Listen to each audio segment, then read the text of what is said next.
Boldymy? Hormatly Başla. watandaşlar, söz verişim meali mensuplukun Türkiye Respublikasynyň elçihanasynyň ağzynda protest mitingine geldim. Mesele bir zatdan var.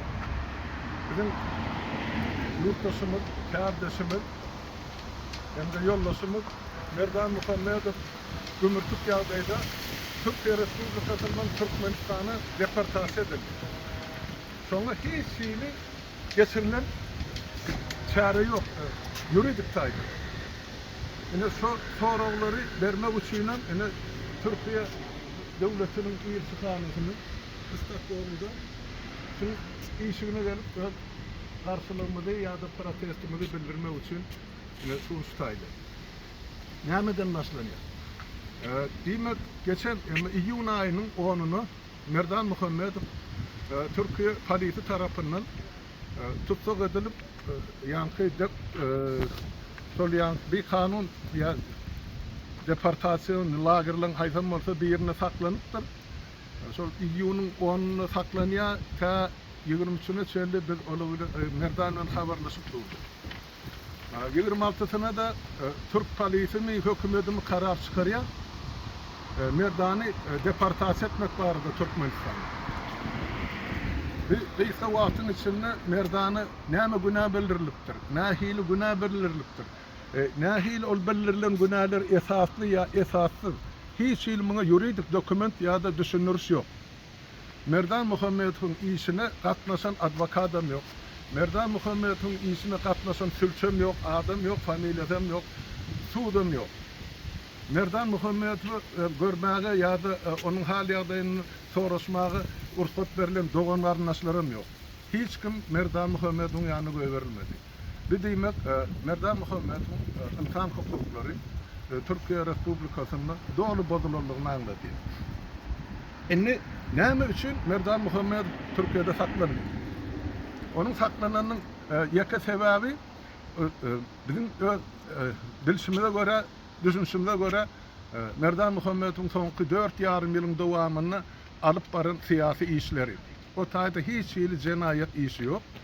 Merdan Muhammedow öz bilişine göre, öz düşünüşine göre, öz dünýä garaýşyna göre Türkmenistanyny bolup geçýän ýa-ki jenaýatlar barada kimler şoňa günahkar, näme üçin halkymyz şular ýaly horhomsy durmuşda ýaşaýar, näme üçin dünýäde 4-nji ýerde gaz boýunça duran Türkmenistanyň 1 millionyň gowrak ilaty Türkiýe Respublikasyna hani talabançylyk edip gün görüp ber. Şu soraglar elmiden ine şol Merdan'ın eden çıkışlarına boldy. Merdan'ın mass mediada çıkış eden bir topar kanallary bar, özüň alyp baran kanaly bar.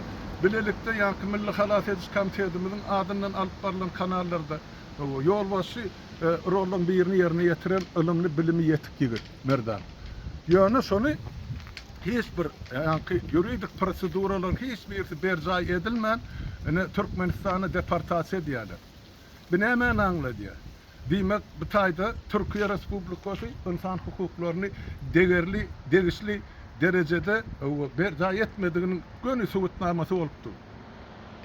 Ýa-ni ýakynda Türkmenistan adam gaçakçylygy boýunça, adam ogurlugy boýunça 13-nji döwlet bolup sanawa goşuldy. Ine şonu subut edýän insanky ýagdaýy mene Merdan Muhammedowyň ene gömürtük ýagdaýda Türkmenistana deportasiýa edilmegi bolupdy. Biz näme anlaýar? Indi şu mahal Merdan Muhammedow Türkmenistana elbette soraga çekilýär, belki urilýär, ýenjilýär. Sebäp o taýda diktator rejim dolandyrýan döwletde hiç bir hukuk ýa-da hiç bir kanun işlänýär. Aslynda 32 ýyllary. Onun üçin onun ýagdaýyny biz düşünmeklik bilen kabul edýär.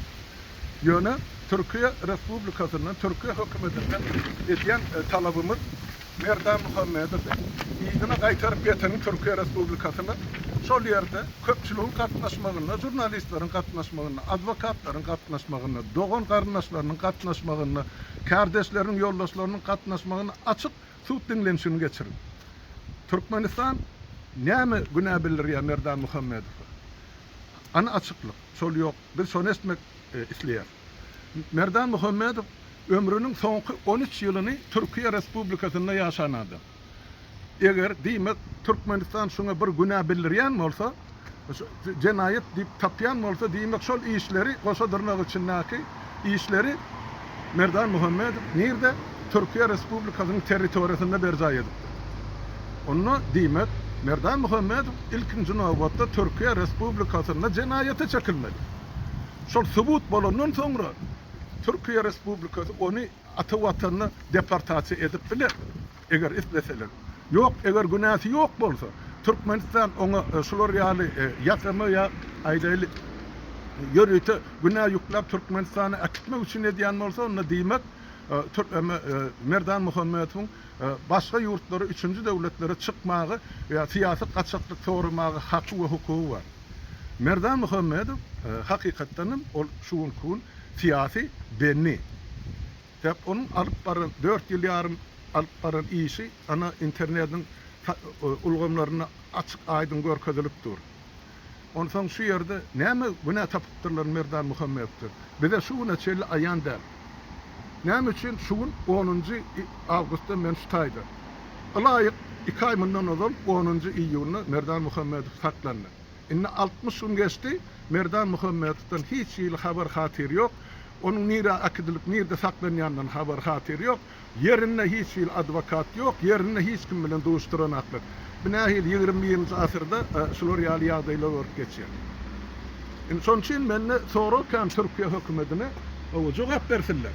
Jogap bersinler näme üçin şolar ýaly ýagdaýda Türkmenistany deportasiýa edilýär. Olar näme bilenakmy Türkmenistan diktatura tarapyndan dolandyrylýanlygyny. Niýazym şeýledi we Berdi Muhammedowlaryň atalogy ikiden bir kanun hally hakimiyeti basyp alan jenayetkar topar bolur. Onu biz islenlik suutda, islenlik döwletde, islenlik ýerde suut etmäge taýýar. Şoň üçin sorag berýär.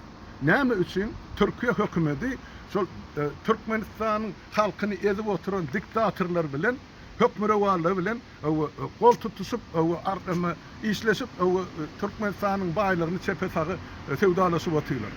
Hani Türkmen halky bir oturun, teredin, oýlanyn, görün. Türk kardeşler. 1 milyondan gowrak Türkmenistanly öz ata watanyny terk edip Türkiýe gelip öz çağalaryny, maşgalaryny eklemek üçin şu taýda gulçuluk derejesinde hyzmat edip ýör. Ählisi şu Türkmenistanyň gelen ýabançylygyny mesela işçi emigrantlaryň hiç birisine ak görnüşde tölenýän aýlyk ýok. Diýmek buların medisina goragam ýok. Diýmek bularda gelecekde garrana pensiýa üçinjiligim ýok. Diýmek bular bul misalyny, gyrnak misalyny şu taýda saklanylýar. Onsoň bir nädip aýtmaly, Türk bilen Türkmen ikisi ine dogan garnaş iki döwlet bir millet diýip. İki döwlet bir millet bolýan bolsa, onu näme üçin Türkmeni öwey göz bilen garalýar. Näme üçin Türkmen Türkiýede horlanyp gezmeli. Näme üçin Türkmen bir kanun ýagdaýda deportasiýa edilmeli. Şu soru hemmejigi Türkiýe Respublikasynyň ýol başçylaryna degişli. Ýokardan aşagyny. Kim şu işlere degişli karar kabul edýän bolsa hemmesine degişli. Aýdyp geçmeli. Ýene bir zatymyz bar. Bir günne jemlenen pikirdäl bize. 20-nji ýylda 2020-nji ýylyň maý aýynyň ahyrynda biz emede Istanbulda iň uly ýemelerin birine ýanky meýdançaň birine 25-30 müň adamlyk miting geçirmelidir. Şu mitinge taýýarlyk görüli, ursat ýazyldy, hemmejik zat aýdyldy, emma şu geçirilmedinden bir hepde öň Türkiýanyň içeri işler ministri karar çykarýar. Kabit zararly Türkiýede 3 milyonluk ya şolar mitingler geçirmek gadagany. Ene şeýdip biziň türkmenleriň, türkmenistanlaryň bize golluk berjek Özbegistanly, Kazakstanly, Eýranly, Owganistanly watandaşlarymyz ya ýurtdaşlarymyz ya türkmenlerimiz ya bize golluk berjek türk milletlerimiz eme ýygnanşygyny gadagan etdiler. Emma şondan 2 aý geçmänkä ýanky Azerbaýjan diasporasy, Türkiýede ýaşaýan Azerbaýjan diasporasy, ýanky Ermenistanyň ilçihanasynyň öňüne barıp hiç bir ursatsyz näçe müň adam barıp protest etdiler. Garabag barady. Ine tapawdy. Türkmenleri miting geçirmek gadagan, Azerbaýjanlary ýygnaşyk geçirmek mümkin. Türkmenler Türkmenistany deportasiýa edilýär. Yani bir Azerbaycan'ın Türkiye'den inter deportasyon edilerini görün ya esten dersin. Näme üçün beýle bolýar?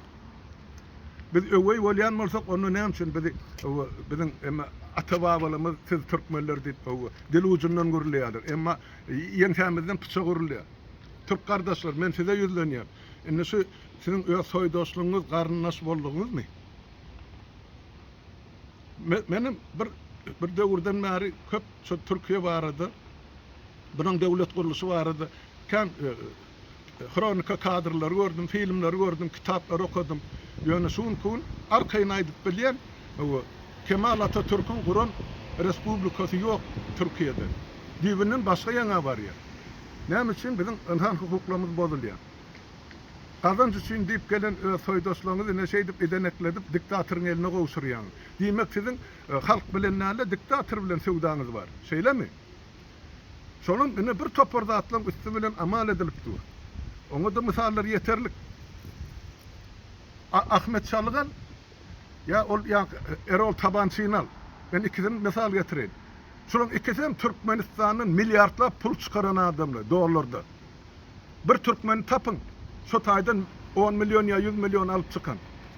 Ne için şu iki Türk alıp çıkıyor olara mümkün ama Türkmenistan'ın gelen Türkmenleri Türkiye'de işlemek kadar. Şanıl mı? Bunların suratına gerek oldu. Yapacağım, karış. Ne şeyler son için hazır devam ettiler. Bunlar Hey hey.